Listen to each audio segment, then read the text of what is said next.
jeshi letu la polisi, mnatakiwa myaelewe kwamba Watanzania sio wajinga sana.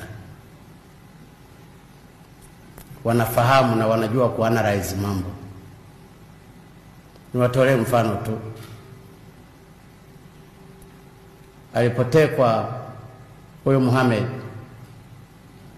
tulipata story nyingi za maelezo. Wameteka wazungu, aina fulani ya wazungu. Lakini lilipokuja kumalizika lile swali, linaweka maswali mengi zaidi.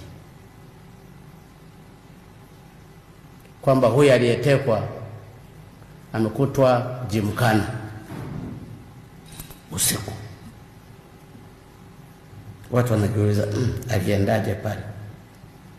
Lakini alipokutwa pale na bunduki zikaachwa pale, unajiuliza tu, huyu mtekaji amemleta hapa na ameamua kuondoka, aliondoka bunduki akaziacha.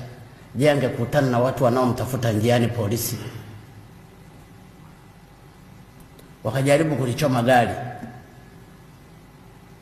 Lakini baadaye tunamwona aliyetekwa wanakunywa chai na mambo sasa. Maelezo hayapo. Lakini baada ya siku chache tukaambiwa nyumba ya alimokuwa ametekwa ni hii hapa,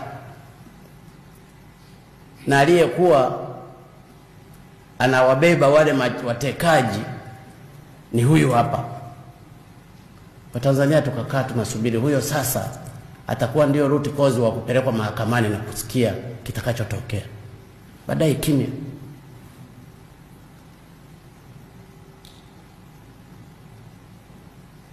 Kimya mpaka leo, miezi imepita.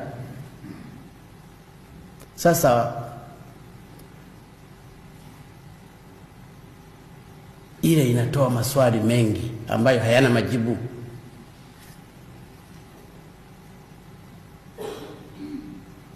Labda ndio mambo ya kisasa kama lilivyo kamanda mambo sasa wa hapa Dar es Salaam.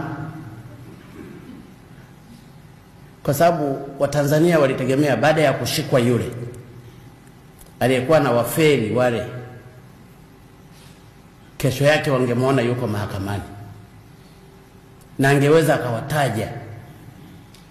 Lakini Watanzania walitaka kuona huyo mmiliki wa nyumba angalau akajibu, nyumba yako mtu anaingia wanakaa siku ngapi bila hata kujua walioingia kwenye nyumba yako ni nani?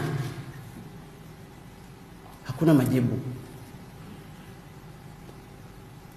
Haya, hata kama Watanzania watanyamaza, lakini mioyo yao haitakuwa clear. Sasa vitu kama hivi vinatoa dosari. Hizi dosari ndogo ndogo zinalichafua jeshi la polisi.